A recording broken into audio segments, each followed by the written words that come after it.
우리 하나님의 말씀 같이 보겠습니다. 우리 마태복음 7장 21절부터 23절까지 뒷부분은 저희가 다음 주에 또 이어서 보도록 하겠고요. 오늘은 21절부터 23절까지 말씀을 보도록 하겠습니다. 마태복음 7장 21절부터 23절까지입니다. 우리 다 찾으신 줄 알고 한 목소리로 같이 한번 읽도록 하겠습니다. 나더러 주여 주여 하는 자마다 다 천국에 들어갈 것이 아니요 다만 하늘에 계신 내 아버지의 뜻대로 행하는 자라야 들어가리라. 그날에 많은 사람이 나더러 이르되 주여 주여 우리가 주의 이름으로 선지자 노릇하며 주의 이름으로 귀신을 쫓아내며 주의 이름으로 많은 권능을 행하지 아니하였나이까 하리니 그때 내가 그들에게 밝히 말하되 내가 너희를 도무지 알지 못하니 불법을 행하는 자들아 내게서 떠나가라 하리라. 아멘.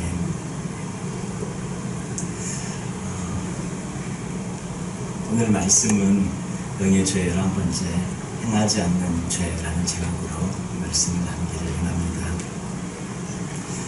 이 나더러 주여 주여 하는 자마다 다 천국에 들어갈 것이 아니다. 이 말씀은 아마 정말 많이 저희가 알고 계시고 생각하고 있는 그런 말씀인 것 같습니다. 저도 이제 교육전도사 때 이 본문으로 설교를 한 2번인가 한 적이 있는데 이제 제대로 저희가 더 열심히 믿자, 신앙생활 잘 하셔야 한다. 이제 그런 주제로 그런 포커스로 말씀을 전했던 기억이 납니다. 지옥 간다고는 안 했는데요. 이대로 이렇게 안 하면 천국 들어오지 못하니까 결국 지옥 간다는 얘기가 되는 건데 그렇게까지 하진 않았지만 굉장히 제대로 믿고 잘 믿자. 안 그러면 무슨 일이 날지 모른다. 이렇게 설교를 했습니다. 이 말씀을 설교 본문으로 잡으면 성도님들이 긴장할 수밖에 없죠. 다 거기에 해당될 것 같으니까. 그래서 긴장되고 떨리고 사실 두렵습니다. 이 말씀을 들으면 누구도 이 말씀 앞에 나는 괜찮아요, 자신 있어요 그렇게 말할 수 있는 사람은 없어요. 심지어 저도 자신이 없습니다. 이 말씀 앞에 솔직하게 말씀을 드리면 자신이 없어요. 근데 그렇게 설교를 실제로 저는 처음에 이제 그렇게 설교를 했어요. 경고의 메시지로 아주 제대로 믿으셔야 된다. 안 그러면 무슨 일 벌어질지 모른다. 이런 메시지로 했는데 그대로 지금까지 제가 교육전도사 때부터 지금까지 한 25년 지났나요? 한 25, 그때 24 교육전도사 사역을 할 때 그때 이렇게 설교를 했던 말씀. 그 이후에 이제 이 말씀 한 25년을 고민하면서 이거 정말 이 말씀이 지옥 간다는 뜻인가? 불안해서 못 살겠는 거예요. 저도 그렇고. 저도 꼭 그런 것 같거든요. 주의 이름으로 뭐 열심히 했는데 나중에 너 천국 못 온다 그러면 참 어떻게 합니까? 그때 가서 이게 제발 좀 들여다보게 해주세요. 주님 저 예수님 믿었는데요. 이렇게 말해도 너 안 된다 이러시면 정말 이게 답이 없는, 대답이 참 대책이 없는 그런 말씀이 되어져서 참 많은 고민을 했습니다. 여기 지금 주여 주여 하는 자들의 정체가 도대체 주여 주여 하는 그런 사람들의 그 모습이 무엇인가, 먼저 이거를 정리를 해야 될 것 같아요. 첫 번째는 주여 주여 하는 자들의 그런 정체가 이게 막 거짓으로 했다. 예. 주여 주여 그냥 남들 하니까 따라했고 거짓으로 했고 실제로 주님을 믿지 않는데 그냥 그렇게 믿는 것처럼 가정하고 주여 주여 했다. 답은 명확합니다. 해석은 간단합니다. 그러면 예수님을 믿지 않는 거니까, 거짓으로 하는 거고 예수님 믿지 않는 거니까 이건 넌 크리스찬이죠. 믿었다고 볼 수가 없겠죠. 그러면 결론은 명확하게 지옥입니다. 이런 경우는 해석이 너무 쉬워요. 처음부터 주여 주여 하는 자가 믿지 않는 자였는데 믿는 척했고 거짓을 했다. 그러면 애초부터 구원받은 자가 아니니까 명확하죠. 그냥 지옥입니다. 더 뭐 해석하고 뭘 할 필요도 없어요. 사단의 하수인이요, 이단의 교주, 거짓 선지자, 마귀의 능력으로 사는 자, 이들은 구원이 없죠. 전부 지옥입니다. 그러니까 이 선제 노릇한 것조차도, 뭔가 귀신 쫓아낸 것조차도 무당이 귀신 쫓아낸 것처럼, 뭐 출세한다고 하면 귀신들이 장난하는 거잖아요. 그렇게 하는 것처럼 권능해 가는 거, 무당들도 뭐 막 고치고 막 그럽니다. 다 이거 뭡니까? 사단의 능력으로 하는 거예요. 구원이 있을 수 없죠. 전부 지옥입니다. 명확합니다. 그렇게 거짓으로 했다면, 믿는 척 했다면, 안 믿는데 믿는 걸 가정했다면 이것은 해석이 우리가 너무나 다 인정하듯이 이것은 천국이 모두 지옥이다, 이렇게 볼 수 있습니다. 그런데 이제 주여주어를 만약에 성령을 받은 자로 성령을 통해서 했다면 이게 어떻게 되는 겁니까 하는 거죠. 저희 문제, 우리 딜레마예요. 저도 주여주 하는데 성령물로 저희 매주 하고 있고 성령의 임재하심을 살고 있거든요. 주여주어를 성령으로 했다면 분명히 구원받은 자입니다. 사단의 능력으로 한 것이 아니라는 거예요. 뭐 선전 못하고 귀신을 쫓아내고 운영하는 것이. 우리 고린도전서 12장 3절 말씀 한번 같이 볼까요? 고린도전서 12장 3절 말씀 보면 감사합니다. 여기 한번 같이 읽어보겠습니다. 그러므로 내가 너희에게 알리니 하나님의 영으로 말하는 자는 누구든지 예수를 저주할 자라 하지 아니하고 또 성령으로 아니하고는 누구든지 예수를 주시라 할 수 없느니라. 진짜 성령을 통해 예수를 주라고 고백하는 분들, 아까 거짓으로 가짜로 한 거는 지옥이라 그랬죠. 애초에 믿지도 않고 성령을 한 것도 아니니까. 근데 진짜 성령으로 예수님을 주라고 고백한 사람이라면 성령으로 아니하고 예수를 주라고 할 수 없기 때문에 이런 경우라면 이걸 지금 구원받은 자인데 분명히 구원받았다가 지옥으로 가야 되는 이런 상황으로 지금 저희가 만들어버린다면 구원론에 심각한 오류가 있게 됩니다. 칼빈주의는 철저하게 이것을 배격합니다. 구원받은 자는 결코 구원 잃어버릴 수 없다, 이렇게 말을 하고 있습니다. 진정으로 예수를 나의 구주를 고백했다면, 가짜로 했다면 그건 아니겠죠. 믿는 척 했다면 그건 아니죠. 진정으로 나의 구주를 고백한 그런 사람이라면 결코 그의 구원을 잃어버릴 수 없다. 성도의 견인, 끝까지 하나님께서 그의 손을 붙잡아서 하나님이, 예수님께서 다 이루시는 것, 하나님께서 그 성도의 손을 붙잡아서 구원을 놓치지 않고 끝까지 이룰 수 있도록 하나님이 견인하신다. 이것이 칼빈주의의 가장 핵심되는 그런 교리 중에 하나입니다.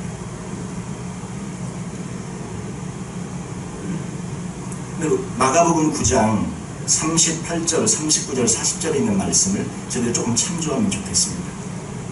여기 있는 말씀을 보면 요한이 이제 예수님께 여쭙니다. 선생님, 우리가 이렇게 보니까 우리를 따르지 않는 어떤 자가, 그러니까 예수님과 함께 그 제자된 공동체의 무리에 따르지 않는 어떤 사람들이 있었어요. 따르지 않는 어떤 자가 주의 이름으로 귀신을 내쫓는 것을 우리가 보고, 근데 예수님의 이름을 사용했어요. 그 사람이 주의 이름으로, 예수님의 이름으로 귀신을 내쫓는 것을 보았어요. 근데 우리와 함께 하진 않아. 우리를 따르진 않아. 그러니까 예수님과 그 제자된 공동체의 무리에 따라오진 않는데, 따로 있으면서 예수님에 대한 이름도 알고 예수님에 대한 아는 사람이죠. 그래서 그 예수님의 이름으로 귀신을 내쫓는 것을 보고 우리를 따르지 아니함으로 금하였습니다. 너 하지 말라. 그랬다는 거죠. 예수의 이름으로 우리 공동체의 제자 안에 들어오지도 않으면서 예수님 혼자 따로 믿으면서 막 예수의 이름으로 그렇게 하니까 하지 말라. 금했다는 거죠. 그때 그 다음에 보시면 예수께서 이르시되 금하지 말라. 내 이름을 의탁하여 능한 일을 행하고 즉시로 나를 비방할 자가 없느니라. 우리를 반대하지 않는 자는 우리를 위하는 자니라. 예수의 말씀은 뭡니까? 그 사람은 지옥 간다 뭐 이런 얘기 아니잖아요. 우리와 함께 길을 걸어가는, 우리와 같은 편에 서 있는 사람이다. 비록 나와 우리 제자들의 공동체에는 함께하지 않지만 그가 내 이름으로 그렇게 하고 있는 것으로 그렇게 권능을 행하는 것은, 그리고 우리를 반대하지 않고 있기 때문에 우리를 위하는 자다. 주님께서 이렇게 말씀을 하고 있습니다.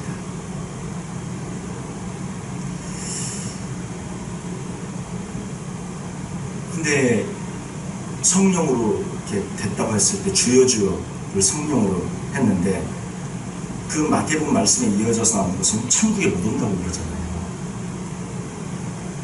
그럼 구원받았다가 지옥으로 갈 수 있는가? 이 문제를 다시 한번 생각을 저희가 해봐야 할 것 같습니다. 구원받았는데 지옥 갈 수 있는가? 결론적으로 없습니다. 우리 요한복음 5장 24절 말씀 볼게요. 같이 한번 읽겠습니다. 내가 진실로 진실로 너희에게 이르노니 내 말을 듣고 또 나 보내신 이를 믿는 자는 영생을 얻었고 심판에 이르지 아니하나니 사망에서 생명으로 옮겼느니라. 예, 영생을 얻을 것이다가 아니에요. 얻었어. 이미 우리는 영생을 이미 이터널 라이프로 이미 지금 여기 계시지만 영원히 열리신 분들, 지금 여기 계신 분들 다 죽어봐야 하는 게 아니고 이미 여기서 이미 영원히 열리셔서 이미 영생을 살고 계신 거예요. 지금 이 자리에서. 과거입니다. 그리고 사망에서 생명으로 이미 옮겨지신 분들이에요. 죽을 때 그때어서야 옮겨지는 게 아니라 이미 옮겨지신 분들입니다. 이미 영생을 이터널 라이프가 이미 주어져 있고요. 이미 생명으로 살아간 생명의 역사가 이미 있으신 분들, 이미 과거에 다 이루어져서 믿을 때 다 끝났어요. 그런데 이게 또 다시 백업해가지고 좀 불안하게 좀 잘 요즘 믿음이 떨어진 것 같으면 영생이 없어졌다가 생명에서 또 사망으로 갔다가 그러다가 또 좀 요즘 조금 이제 성령 필사하고 성경 읽으면서 조금 믿음이 좋아진 것 같으니까 다시 또 영생이 주어져가지고 사망에서 다시 생명으로 또 갔다가 한 주간 성경 또 필사하는 거 빼먹고 믿음이 좀 낮은 것 같으면 다시 또 영생이 없어졌다가 또 생명 사망으로 갔다가 이게 지금 뭐 하는 겁니까? 구원이 이런 게 아니잖아요. 구원이 이렇게 왔다 갔다 하는 게 아니잖아요. 다 이루었다 주님께서 말씀하셨고 뭐라고 말씀합니까? 영생을 이미 얻었다. 과거 시제로 명확하게 얘기합니다. 그리고 심판에 이르지 아니한다. 이미 심판 예수님이 다 받으셨기 때문에 끝났다는 거예요. 저희는 심판받을 게 없어요. 다만 상급을 얼마나 받느냐 이것만 있다는 거예요. 두 차례 말씀드리지 않았습니까? 그리고 사망에서 생명으로 이미 옮겨졌다고 말씀하고 있는 것입니다. 요한복음 6장 47절 말씀도 한번 같이 한번 읽겠습니다. 진실로 진실로 너희에게 이르노니 믿는 자는 영생을 가졌나니. 요한복음에서 너무너무 강조해요. 영생, 생명 이미 우리에게 주어져 있다.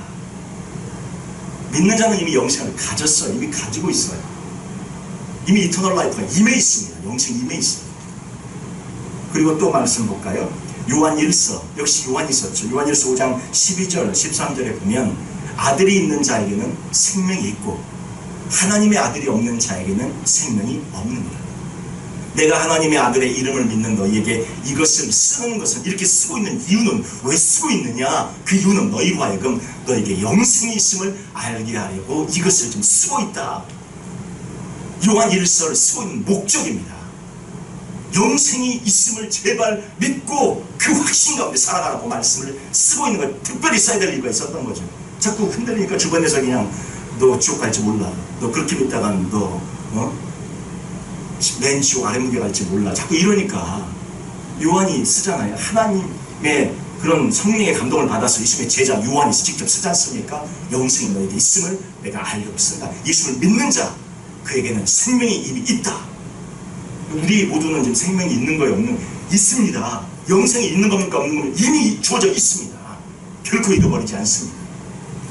그러니까 이 주여 주여를 성령으로 했고 그것을 믿음으로 정말 고백해서 주여 주여를 불렀다. 아까 성령으로 주여 주여 성령으로 아니면 주시할 수 없다고 그랬잖아요. 그랬다면 구원 받은 자라는 거죠. 그러면 이제 해석이 어려워집니다. 이제 굉장히 어려워지는 해석을 들어가는 거예요. 아까 안 믿는 자다 그러면 해석은 너무 쉽습니다. 그냥 무조건 지옥 그래 버리면 끝나요. 사단의 능력으로 그렇게 행한 거니까 귀신도 쫓아내고 권능이 한 거 지옥 그래 끝납니다. 그런데 우리 문제로 가져서 우리는 예수를 믿어요. 영생이 있어요. 생명이 있어요. 심판받지 아니에요. 그런데 우리는 주여 주여 해요. 그런데 주님이 너 천국에 못 온다 이렇게 되어지면 도대체 이 천국의 의미가 무엇인가? 다시 한번 저희가 천국의 의미를 붙잡고 들어가야 됩니다. 주님이 천국에 못 온다고 하는데 그 천국의 의미, 천국은 일반적으로 제가 지금까지 말씀드렸는데 세 단계의 천국의 그런 천국의 모습이 있다고 말씀드렸잖아요. 첫 번째 어떻게 불 가운데서 얻는 것 같은 구원, 천국에 들어가서 겨우 구원하는 천국의 그런 단계가 있고, 두 번째 단계는 무엇이었습니까? 성에 들어갈 권세를 얻기 위해서 매일 자기 옷을 빨고 회개하고 주 앞에 나가서 몸부림치는 그런 그룹이 있었잖아요. 그리고 세 번째 그룹, 가장 높은 단계 그룹은 아예 어떻게 성 안에 들어가 살면서 주님의 보좌에 함께 앉아 그 하나님 보좌 우편에서 예수님과 함께 그 안에 그의 안에 거하면서 그 자리에서 임재로 살아가는 그런 사람입니다. 그러면 여기서 말하고 있는 천국에 들어오지 못한다가 이 세 가지 중에 어떤 천국을 말하고 있는 걸까? 물론 주님이 전부 다 뭉뚱그려 서 전부 다 첫 번째, 두 번째, 세 번째다 이렇게 얘기할 수도 있겠지만 이 주님께서 정말 우리를 갖다가 바로 그 자리에 놓고 싶은 그 천국은 어떤 자리였겠습니까? 가장 높은 단계 천국, 주님 보좌에 주님이 우리를 위해 죽으실 건데 그 피를 흘리면서까지 우리를 지금 뭐라고 부르시는 자리는 가장 영화로운 자리일 거예요. 그 자리, 천국 중에서도 천국 가장 높은 자리에 내가 너를 오라고 지금 부르고 있다. 지금 주님께서 그렇게 말씀하고 있다는 것을 저희들이 생각해 볼 수 있을 것입니다. 상상수훈의 천국이 그럼 어떤 천국인가를 제가 이 문맥에서 살펴보겠습니다. 먼저 마태복음 5장 3절 첫 번째로, 이게 마태복음에 지금 천국이, 지금 산상수훈의 천국이 나와요. 주님이 말하고 있는 개념을 저희들이 잡기를 원합니다. 심령에 가난한 자는 복이 있나니 천국이 그들의 것입니다. 주님이 말씀하신 천국을 받는 자가 어떤 자냐면 심령에 가난한 자가 받습니다. 근데 그리스도인들 중에 심령에 가난하다, 이 말씀 우리가 누차했지만 몇 프로나 될까요? 많은 사람, 그날에 이 말씀을 처음에 우리 읽었잖아요. 나더러 주여 주여. 그날에 많은 사람이 그랬잖아요. 지난주에 넓은 길로 가는 수많은 사람들, 그리스도인이지만 겨우 구원 얻는 그런 사람들 말고 심령에 가난해서 정말 주님 앞에 깨어지고 정말 자신의 죄 때문에 울부짖고 하나님 제가 이렇게 완전히 이런 존재였군요 깨달은 사람이 도대체 몇 명이나 될까 하는 겁니다. 저는 극소수라고 생각합니다. 저조차도 지금 깨달아가고 있는 과정이니까. 목회자인데 아예 저의 생애를 헌신한 주 앞에 들어가는 그런 종인데도 불구하고 날마다 그 죄악의 깊이를 덤기고 있거든요.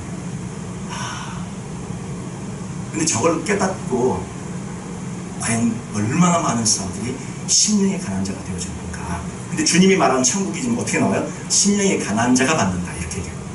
그 말하는 천국은 불감대선 같은 겨우 구원받는 그 천국을 지금 심령의 가난한 자, 심령이 가난하지 않아도 그 천국은 다 받아요.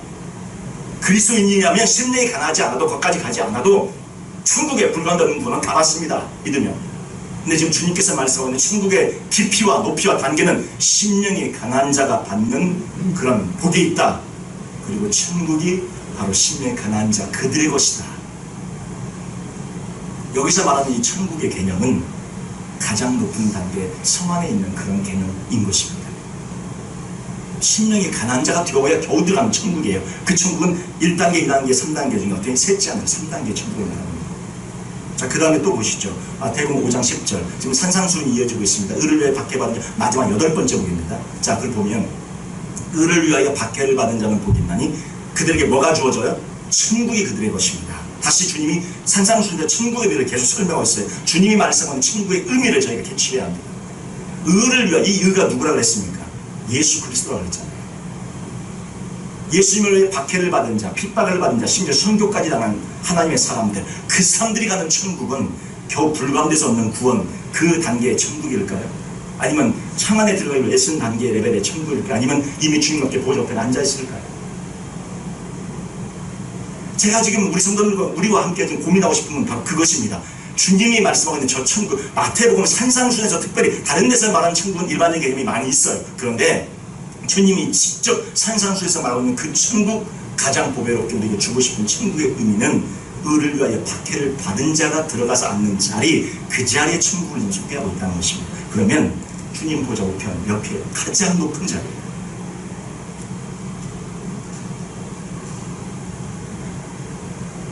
그리고 마태복음 5장 19절입니다. 우리가 산상수훈하면서 탈북하면서 산상수훈하면서 지난번에 저희가 살펴본 말씀인데 5장 19절 한번 같이 한번 읽어보겠습니다.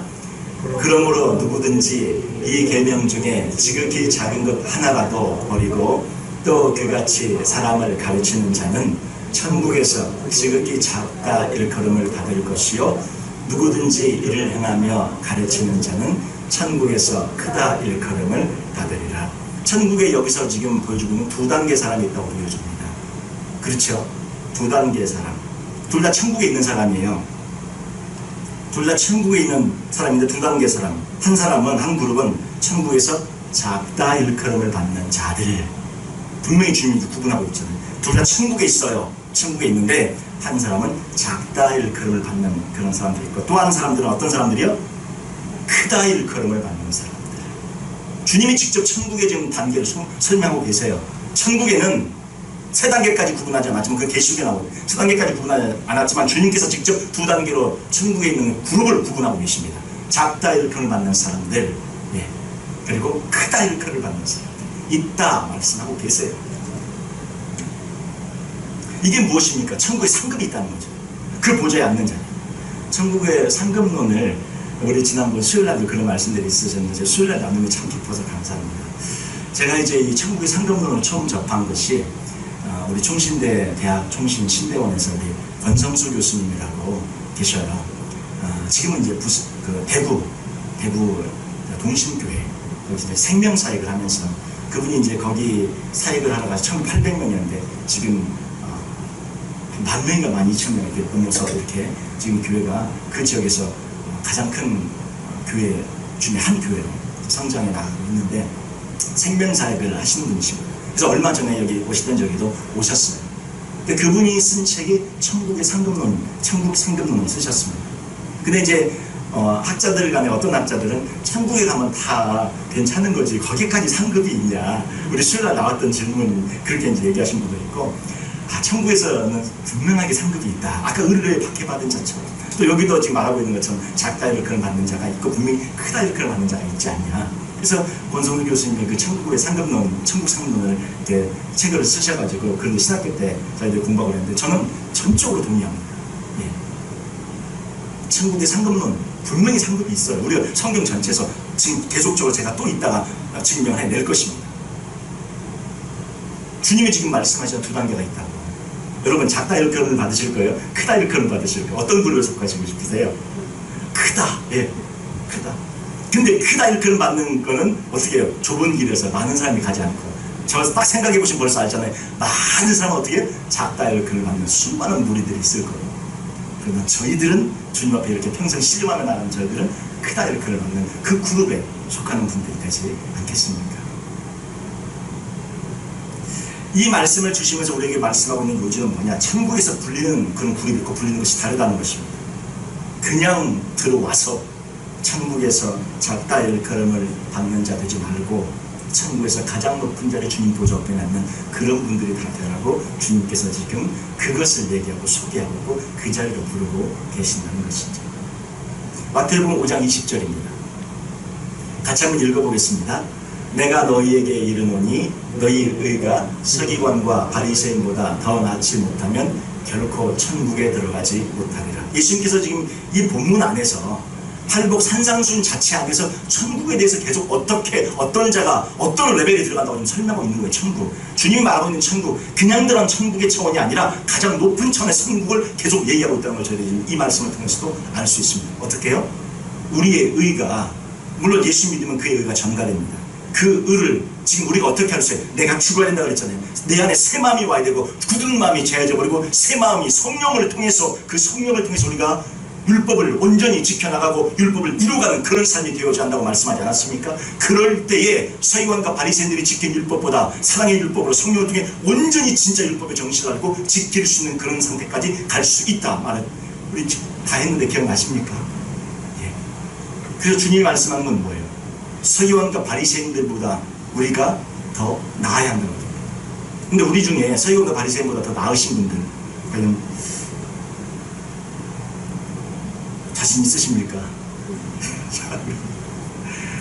정말 저희들 저렇게 예수님께서 질문하시면 자신이 없어요. 예. 정말 예수님의 그 말씀들을 보면 저희들이 정말 자신이 없는 걸 많이 느끼게 됩니다.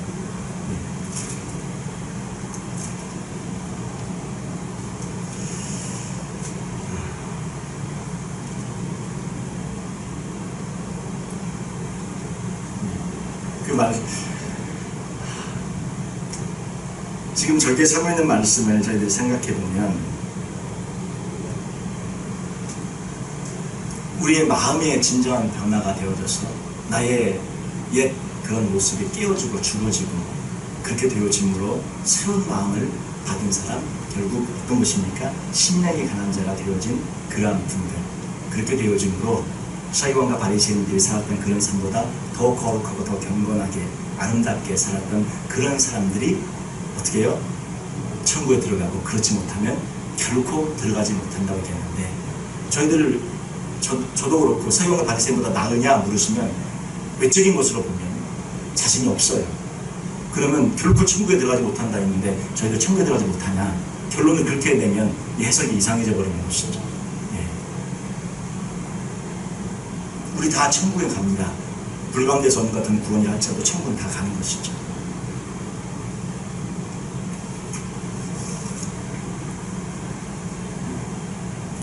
이들이 가장 높은 차원의 천국에 들어가지 못하는 세 가지 이유가 있습니다. 오늘 본문으로 다시 돌아가시면 마태복음 7장 23절입니다. 우리 같이 한번 읽어볼까요? 그때 내가 그들에게 가르치 말하되 내가 너희를 도무지 알지 못하니 불법을 행하는 자들아 내게서 떠나가라 하리라. 예. 여기 보면 첫 번째로 알지 못한다고 주님 얘기하세요. 그들이 가장 높은 단계의 천국의 그 보좌 우편에 앉는 자리에 앉지 못하는 이유는 뭐냐면 주님이 알지 못합니다. 이것은 인격적인 교제가 전혀 없었다는 것을 말하고 있습니다. 그러니까 주님 안에 살지 않고 거하지 않는 자를 말하고 있어요. 예수 믿기는 믿지만 서로 안다는 이 의미는 부부간에 아는 것 같은 그런 깊이 있는 알을 의미합니다. 그냥 피상적으로 그냥 그 사람 이름 아는 것 정도, 그 사람이 뭐 무슨 직업을 이렇게 아는 게 아니고요. 아내가 남편을 알고 남편이 아내를 아는 그런 진짜 깊이 있는 모든 것을 아는 그런 깊이 있는 알을 전제하고 있는 것이므로 안다는 의미입니다. 그러니까 주님께서 지금 안다는 것은 그렇게 우리가 주님과 인격적인 교제를 하지 못하고 주님과 깊이 있는 그런 사귐과 교제가 없기 때문에 주님께서 알지 못한다고 얘기하는 것이죠. 안다는 의미는 정말 사랑한다는 그런 의미고, 그래서 예수님을 사랑하지 않는 그런 삶을 살았던 그런 사람들이라는 거예요. 예수님을 사랑하지 않는 삶을 살았던 사람. 믿기는 했지만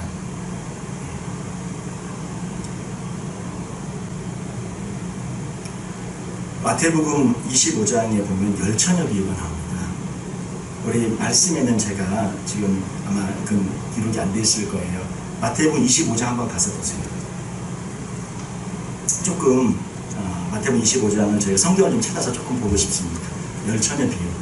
그때 가서 이제 저희가 자세히 하겠지만 마태복음 25장에 열처녀 비유가 나오는데 다 읽지 않겠으면 간략하게 설명을 좀 드리면 5명의 슬기로운 처녀와 5명의 미련한 처녀가 있었잖아요. 그래서 둘 다 이제 그 신랑을 이제 맞으러 나가서 이제 기다리고 있었습니다. 근데 이 미련한 5처녀는 뭐예요? 우리 등이 이렇게 있잖아. 등. 옛날에 우리 호롱불 예전에 시골에서 보면 호롱불 같은 거 다 이렇게 그 방 안에 키우고 이렇게 있었던 적이 있으셨죠? 그러면 그 안에 기름 넣어가지고 호롱불을 킵니다. 여기 말하는 등은 좀 더 큰 거죠. 이렇게 등이 있으면 이렇게 등을 들고 있으면 등 안에 이미 기름이 이미 등 안에 들어있어요. 그렇죠? 등 안에 이미 기름이 들어있고 거기에 심지가 있고 불이 붙어있는 그걸 이미 들고 있는 겁니다. 미련한 5처녀, 슬기로운 5처녀 전부 다 등을 다 들고 있고, 슬기로운 5처녀는 그 등 말고 엑스트라로 기름을 더 가지고 있었다는 거예요. 이렇게 엑스트라의 기름이 더 있었다. 근데 미련한 5처녀는 어떻게 해요? 등은 들고 있었는데 엑스트라는 없었지만. 그러면 둘을 다 슬기로운 5처녀는 깨어 있었고 미련한 5처녀는 자고 있었고 그랬습니까? 두 그룹 다 자고 있었어요. 예, 두 그룹 다 마태복음 25장 5절 말씀 제가 읽어드리면 신랑이 더디오므로 다 졸며 잘세. 10명 다 자고 있었어요. 너 잤으니까 너 그렇게 문제 있다 이렇게 지적을 하기가 어려운 게 슬기로운 처녀도 잤다는 거예요. 같이 하도 안 오니까 다 잤어요. 그래서 이제 신랑이 이제 갑자기 오게 됐습니다. 신랑이다. 근데 일어나서 등을 준비합니다. 그런데 이제 문제가 생겼죠. 그 등이 이 들고 있는 등에 기름이 계속 불을 붙였으니까 어느 정도 이게 소비가 된 거예요. 그래가지고 등만 들고 있었던 그 미련한 5처녀는 그걸 갖고 이제 밤새도록 더 쓰기가 중간에 꺼질 것 같으니까 밤새도록 쓰기 어려우니까 슬기로운 5처녀에게 엑스트라 갖고 있는 기름 좀 나눠주라 그렇게 얘기한 거죠. 그러니까 슬기로운 5처녀가 우리도 지금 조금 부족한데 이거 넣어갖고 밤새 혼잔치 해야 되는데 우리도 꺼지면 너희도 안 되니까 너희는 가서 사라. 기름을 더 사라. 이렇게 된 거예요. 그러니까 기름을 사러 갔어요. 결국 그래갖고 혼인잔치에 문이 닫히고 못 들어갑니다. 이 5명. 그 5명이 나중에 열어주세요 이제 기름 사갖고 열어주세요 하는데 11절에 그 후에 남은 처녀들이 와서 이르되 주여 주여 우리에게 열어주소서. 오늘 주여 주여 부르는 마태복음 연구가 주여 주여 하는 자들. 12절 말씀이 뭐라고 하냐면 우리 성경 찾으신 분들은 같이 한번 읽겠습니다. 대답하여 이르되 진실로 너희에게 이르노니 내가 너희를 알지 못하노라 하였느니라. 지금 아까 마태복음에 내가 너희 도무지 알지 못한다는 말씀과 똑같이 알지 못한다 얘기하고 있어요. 자, 그러면 이 미련한 5 처녀는 혼인잔치에 지금 못 들어가서 지금 그러고 문 밖에 있는데 여기 지금 지옥 간 겁니까? 이게 성경을 이게 보통을 이제 어떻게 지금까지 봤냐면 그냥 지옥이다 이렇게 봐버린 거예요. 저도 그렇게 배웠어요. 지옥이다 이렇게 많이들 설교 말씀을 들었습니다. 근데 제가 너무나 이해가 안 되는 게 뭐냐면 아니 도대체 기름이 뭐길래 기름 부족하다고 지옥 가야 되냐. 그러면 예전에 우리 부흥사로 주로 많이 오셨던 분들은 뭐라고 했냐면 기름 성령이다 얘기합니다. 성령. 근데 신학교에서 배울 때 굉장히 많은 그런 성경 해석의 오류의 첫 번째 케이스가 이 케이스입니다.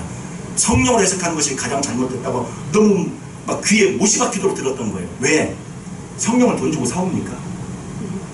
어디 성령이 그런 성령이 있어요? 사고 팔고 할 수 있는 성령이 있어요? 알레고리크라는 해석으로 가장 잘못된 해석 중에 하나가 이게 신학교에서 너무나 아주 귀에 못이 박혀 이 기름을 성령으로 해석하면 안 된다.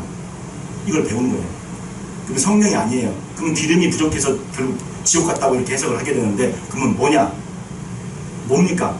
기름이 있었어요? 없었어요? 미련 5 처녀에게 있었잖아요.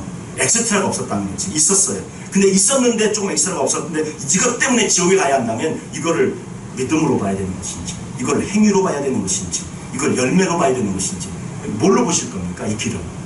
근데 없던 게 아니라 아예 없었다 그러면 해석이 너무 쉬워요. 없었으니까 지옥이다. 그런데 등 있었다니까 등 안에 기름 가득 이렇게 있었다니까 처음에 다.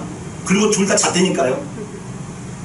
이 기름을 해석할 수 있는 그러니까 신학자들이 해석자들 각각 다 다릅니다. 그건 말씀에 대한 이해가 부족해서다. 아니면 그건 믿음이 없어서다. 그건 행함이 없어서다. 열매가 없어서다. 그런데 아니 열매가 부족할 수도 있죠. 우리 지난번에 봤잖아요. 한편 강도 아무 열매 없이 마지막에 주여 당신의 나라에 임하실 때 나를 생각해달라고 기록해달라고 그 한마디 그 고백 그걸로 나군에 가잖아요. 그러면 그 정도 고백은 되잖아요. 이 기름이 이만큼 있었으니까.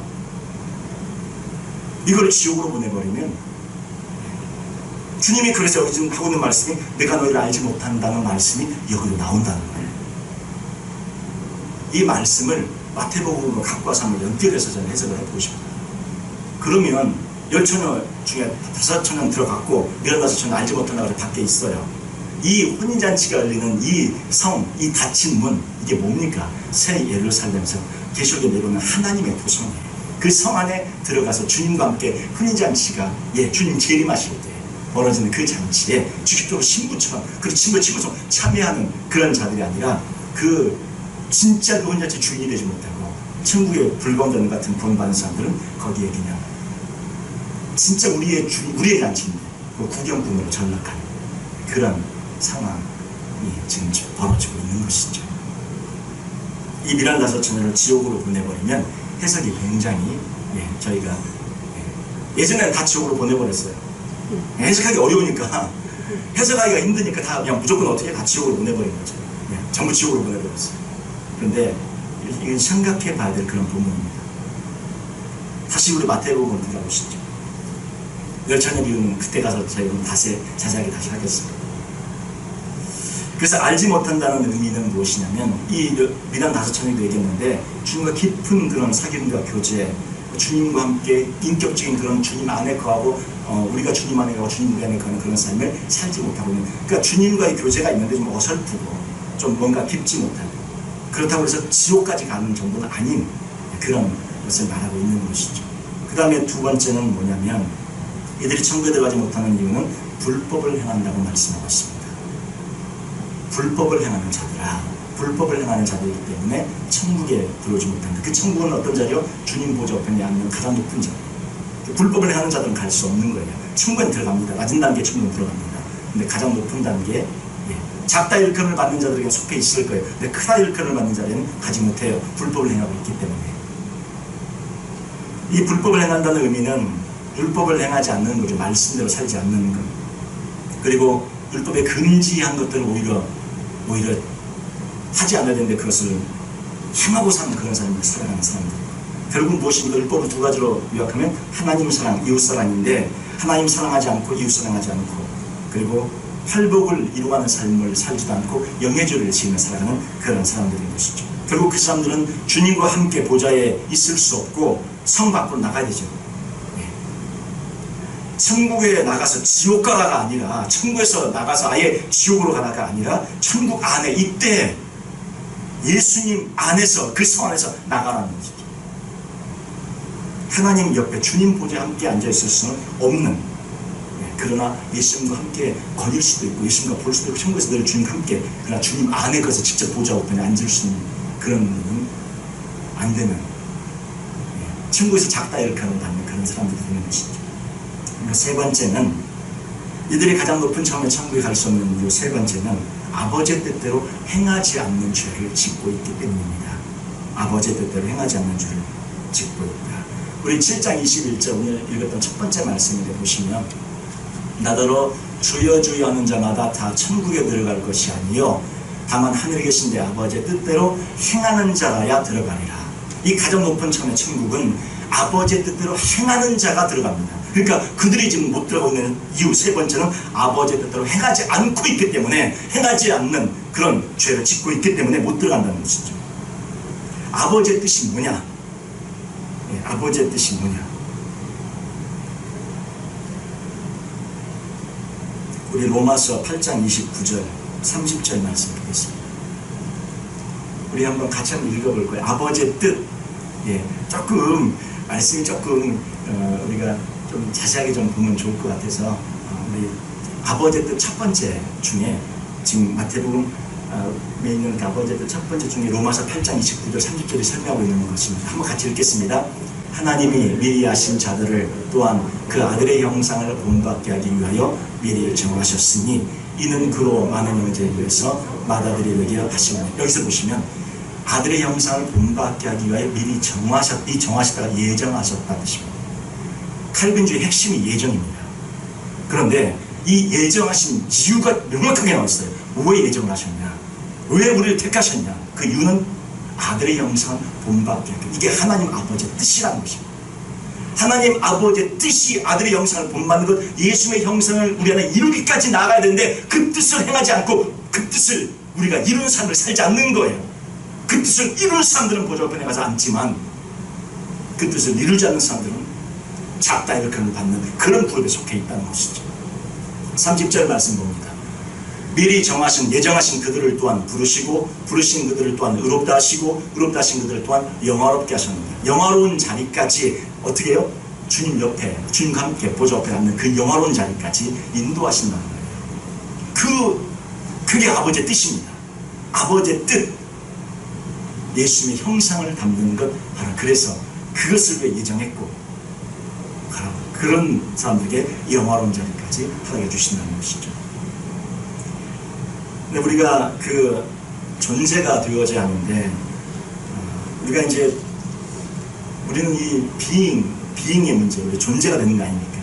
근데 우리는 doing의 문제를 너무나 많은 그런, doing이 먼저가 아니고 being이 먼저인데, 그 being을 위해서 우리를 예정하셨는데, 아들의 형상이 되는 것, 그것이 바로 being인데, 그 지점까지 저희들이 들어가길 바라고요. 두 번째, 아버지의 뜻대로 행하지 않는 죄는 요한복음 15장 16절 한번 말씀 같이 보겠습니다. 우리 같이 한번 읽어볼까요? 너희가 나를 택한 것이 아니요 내가 너희를 택하여 세웠나니 이는 너희로 가서 열매를 맺게 하고 또 너희 열매가 항상 있게 하여 내 이름으로 아버지께 무엇을 구하든지 다 받게 하려 하리라. 주님이 우리를 택하여 세웠다, 택한 이유가 나와 있습니다. 어떻게 하려고요? 열매를 맺게 하려고, 그리고 열매가 항상 있게 하려고, 그리고 또 무엇을 구하든지 다 기도응답의 역사가 있게 하려고. 이게 아버지의 뜻이에요. 이게 주님이 우리를 선택하신 목적이에요. 우리에게 이것이 있어야 돼요. 당연히 있는 건데, 열매가 맺혀지려면 어떻게 해야 된다고 그랬어요? 지난번에 포도나무와 가지가 접붙여서 주님 안에 거해야 열매가 맺혀진다고 그랬잖아요. 바로 그것이 예수님의 형상을 이루는 삶이고, 주님께서 저게 아버지의 뜻입니다. 근데 그 뜻을 행하지 않고 있기 때문에 저희들이 가장 크다 일컬을 받는 자의 그룹에 속하지 못하게 되는 거예요. 또 세 번째, 아버지의 뜻대로 행하지 않는 죄는 주님과 하나 되어 살지 못하고 있기 때문에 성 안에 들어가지 못하는 겁니다. 우리 요한복음 17장 21절, 예수님의 기도라고 말씀드렸죠.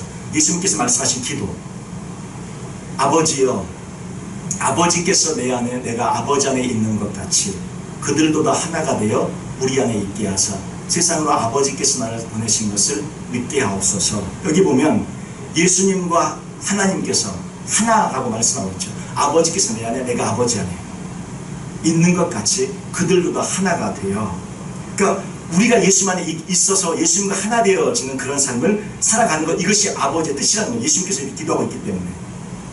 자, 그리고 또 22절 보시면 내게 주신 영광을 내가 그들에게 주었사오니 이는 우리가 하나 된 것 같이 그들도 하나가 되게 하려 함이니이다. 하나 되는 역사가 지금 하나님과 성부성의 성령이 하나 된 것처럼 우리도 예수님과 하나 되는, 성령님과 하나 되는 그런 것을 말하고 있는 거예요. 그리고 내게 주신 영광을 그들에게 주었다. 이 말은 뭡니까? 주님의 영광이 우리 안에 보좌 우편에 앉을 때 그 영광이 임하는 그런 사람이 된다는 것입니다. 그리고 23절 말씀 보시면 곧 내가 그들 안에 있고 아버지께서 내 안에 계시어 그들로 온전함을 이루어, 이때 온전해집니다. 지금 이게 지금 계속 말씀을, 똑같은 말씀을 그냥 예수님께서 아니에요, 한 번 얘기하면 되지, 21절, 22절, 23절, 24절 똑같은 얘기를 계속 반복하고 있는 거예요. 뭔 얘기입니까? 결론은 예수님과 하나님, 성령이 하나 된 것처럼 우리가 예수님과 하나 되고 또 하나 된 우리들이 모이면 우리도 주님 안에서 하나 된 공동체가 되어지고, 이 얘기를 지금 몇 절에 걸쳐서 똑같은 얘기를 반복하고 있는 거예요. 바로 그때 온전함을 이룬다. 이 온전함을 이룬다. 우리 마태복음에서 온전하라고 얘기했었잖아요. 아까 산상수훈 얘기하면서 기억이 나셔야 되는데 기억이 하나도 안 나시죠. 온전함을 이루어 하나가 되게 하려 함은 아버지께서 나를 보내신 것과 또 나를 사랑하신 것 같이 그들도 사랑하신 것을 세상으로 알게 하려 함이로소이다. 24절입니다. 아버지여, 내게 주신 자도 나 있는 곳에 나와 함께 있어. 자, 여기 보셔요. 나 있는 곳, 주님 있는 곳 어디입니까? 보좌 우편이잖아요. 어떻게 있게 하고 싶다는 거예요? 나와 함께 있어. 그들이 보좌 우편에 예수님이 앉는 그 자리에 나와 함께 있게 하고 싶다는 거예요. 나와 함께 있어. 아버지께서 창세전부터 나를 사랑하심으로 내게 주신 영광을 그들로 보게 하시기를 원하옵나이다. 그들이 그 자리에 같이 앉아서 예수님이 가지고 계신 영광이 얼마나 큰 영광인지 그 영광을 우리에게 주시겠다는 거예요. 이 말씀은 어마어마한 말씀이고 어마어마한 자리로 부르고 계시는 그 천국의 의미를 얘기하고 있는 거예요. 그 천국으로 들어올 자가 너무 적기 때문에 주여 주여 수많은 사람이 그날에 합니다. 많은 사람이 그날에 주여 주여 많은 사람이 했겠어요. 그런데 과연 그 자리에 얼마나 가서 앉을 것인가? 주님이 얼마나 애가 타겠어요.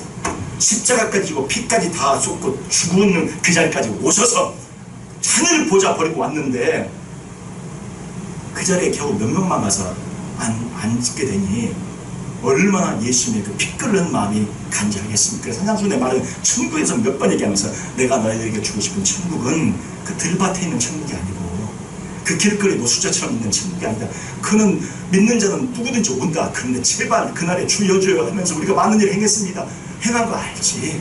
그래 너희들이 내 이름으로 행했고 성령을 통해서 너희를 구원하게 그렇게 했지. 그런데 천국 보좌의 자리까지 올 만큼 그렇게 너희들은 나도 알지 못했고 불법을 행했고 아버지의 뜻대로 내가 너를 위해 예정하고 축복한 그 자리에 올 만큼 그렇게 살지 못해서 내가 너희에게 주고 싶어서 내가 그렇게 피 흘리고 죽었는데 그냥 그렇게 천국의 노숙자로만 와서 살고 그렇게 사니 내 마음이 얼마나 아프냐. 주님의 말씀입니다. 지옥 갈까 두려워서 걱정하면서 그 말씀을 보실 것이 아니라 가장 영화로운 자리에 주님께서 우리를 초대했는데 내가 그 자리에 당연히 앉아야 되는데 길거리에 천국의 노숙자로 거하시는 그런 사람으로 전락해서 겨우 천국 가는 게 그게 자랑이 될 수 있겠습니까? 예수의 십자가가 겨우 그 정도밖에 안 됩니까?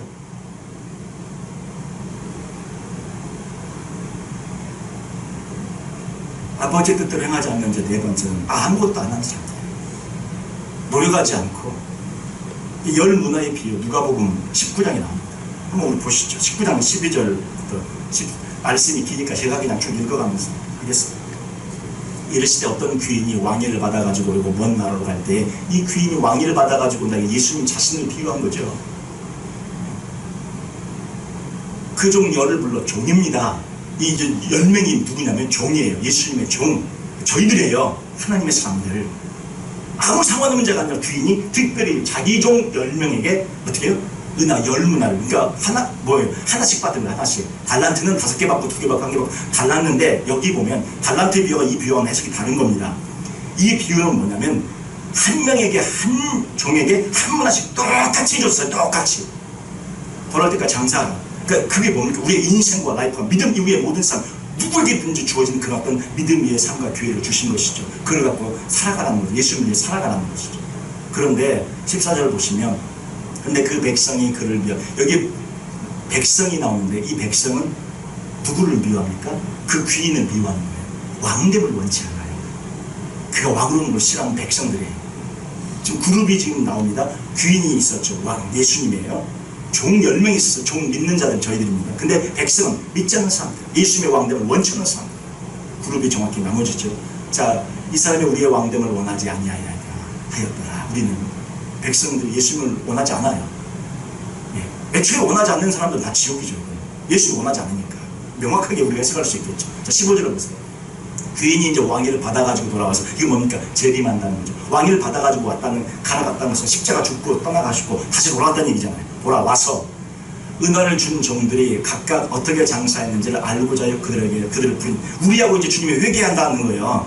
주님의 그 심판대 앞에 서서 저희들이 내가 어떻게 인생을 살았냐, 내가 너를 그 아들의 영상을 본만 자리까지 부르기 위해서 내가 너를 이거 십자가를 줬고, 너를 아버지 뜻대로 내가 너를 이렇게 불렀는데 너 어떻게 살았냐 이제 묻는 거죠. 그러니까 첫째가 나와서 당신의 한 문화로, 당신에게 주신 믿음으로, 당신에게 주신 시간으로, 당신에게 주신 구원의 삶으로, 중생의 삶으로, 한 문화는 그러면 여러 가지로 해석할 수 있겠죠. 그것으로 10문화를 남겼습니다. 열심히 주님 위해 살았습니다. 그러니까 17절에 보니까 주인이 이르되 잘하였다 착한 종이여, 내가 지극히 작은 것에 충성하였으니 10골 권세를 차지하라. 착한 종이라고 얘기합니다. 그리고 권세가 주어지는데 몇 개요? 10골 권세. 10개를 남긴 만큼, 10개를 남긴 만큼 10골 권세를 다스리는 그런 권세가 주어집니다. 두 번째가 이제 둘째가 와서 이르되 주인이여 당신의 한 문화로 저는 5문화를 만들었습니다. 얘기하니까 19절에 뭐라 그래요? 주인이 그에게 이르되 너도 5골을 차지하라. 5골을 다스리는 권세를 주십니다. 지금 권세가 차등이 있어요. 10골 남긴 대로 10골, 10개 남기면 10골을 다스리고 5개 남기면 5개를 다스립니다. 5골. 권세가 차등이 있어요. 작다 일컬음을 받는 사람들이 있고 크다 일컬음을 받는 사람들이 있다고 주님께서 말씀하신 것처럼 똑같이 지금 주님께서 말씀하고 있어요. 10골을 다스리는 권세를 받는 자가 있고 5골을 다스리는 권세를 받는 자가 있다. 주님이 하신 말씀입니다. 지금 20절에 보면 이게 분명히 천국의 상급이 있다는 것을 증명하고 있는 구절이에요. 또 한 사람이 와서 이르되 당신의 한 문화가 여기 있습니다. 내가 수건으로 쌓아두었습니다. 아무것도 안 했다는 거죠. 그냥 주신 거 갖고 그냥 저만 그냥 있다가 아무것도 안 하고 아들의 형상을 본받는 지점까지 애쓰지도 않고 자기 자신을 갈고 닦고 십자가에 못 박지도 않고 심령의 가난한 자 대비해서 몸부림치지도 않고 그냥 내 멋대로 살다가 넓은 길로 다니다가 세상 살다 왔습니다. 이렇게 얘기하는 거죠. 자, 그러니까 주님께서, 자, 넘어가면 20 넘어가겠습니다. 자, 22절 보니까 22절 넘어갈까요? 네. 주인이 이르되 악한 종아, 내가 내 말로 너를 심판하노니, 여기서 심판한다는 얘기가 판결한다는 얘기 나와요. 너는 내가 두지 않은 것을 취하고 심지 않은 것을 거두는 엄한 사람인 줄로 알았느냐. 그러면서 23절 보시면 그러면 어찌하여 내 돈을 은행에 맡기지 아니하였느냐. 그랬으면 내가 와서 그 이자와 함께 그 돈을 찾았으니까. 은행에 맡기면 이자라도 있는데 너는 도대체 너에게 준 모든 그런 인생의 시간과 삶과 그 예수님의 십자가 피부문을 갖다 어디다 썼냐 이 얘기죠. 네 자신이라도 주 앞에 제대로 그 걸어가는 그 길 아버지 뜻도 행하지 않고. 그때 이제 24절에 보면 곁에 섰는 자들에게 이르되 그 한 문화를 빼앗아 10문화 있는 자에게 주라 합니다. 그 10문화 있는 자는 지금 어떻게 더 생겼죠. 더 생깁니다. 천국에서 더 가진 자가 있어요. 더 권세가 세지는 자가 있습니다. 그리고 있는 것까지 빼앗기는 자가 있어요. 그들이 이르되 주여 그에게 이미 10문화가 있습니다. 26절을 보시면 주인이 이르되 내가 너에게 말하노니 무릇 있는 자는 받겠고 없는 자는 그 있는 것까지 빼앗기리라. 자, 그러면 이제 27절, 그리고 내가 왕됨을 원하지 않냐면 저 원수들을 이리로 끌어다가 내 앞에서 죽이라 이거예요. 여기 마지막 절에 보면 왕됨을 원하지 않냐던 사람들은 누구였습니까? 백성들. 그들은 뭐예요? 죽이라. 뭐예요? 지옥이죠. 이건 죽이라는 거예요. 지옥입니다. 명확하게 해석이 될 수 있어요. 그럼 종 어디 갔습니까? 한문화 종. 이제 여기 이제 이 한문화 종. 얘도 저기 같이 저 원수들을 죽이라 할 때 백성에게 같이 속해갖고 거기서 죽인 거예요? 아닙니다. 이건 종입니다. 종. 다만 악했던 뿐이에요. 자투의 뜻을 제대로 알지 못했던 것 뿐이에요. 근데 왕됨을 원하지 않는 그 정도까지 아니었어요. 주인을 잘못 오해하고 있었지. 백성들, 왕됨을 원하지 않는 백성들은 전부 죽이라 해서 지옥으로 보내지만 이 종은 지옥 가는 것이 아니라 이 종을 죽이진 않아요. 왕됨을 원하지 않고 그 정도는 아니니까. 왕인 건 인정해요. 주인인 건 인정해요.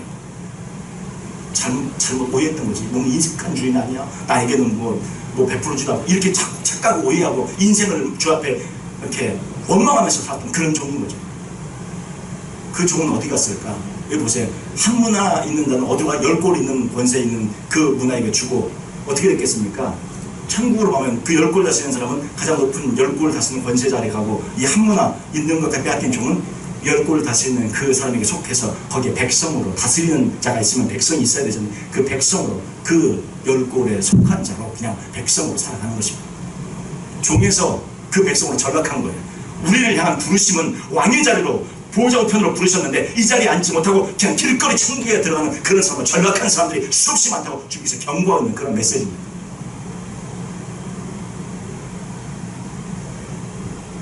열문화 남긴 자, 5문화 남긴 자, 10골을 다스리는 권세 받고 5골 다스리는 권세를 받고 있음을 저희들이 보면서 상급이 있어요. 한 문화는 아무것도 권세가 없었잖아요. 뺏겨버리고 그냥 다스리는 권세조차 없는 그런 사람. 세 그룹이 나옵니다. 이 문화비에서 세 그룹이 나와요.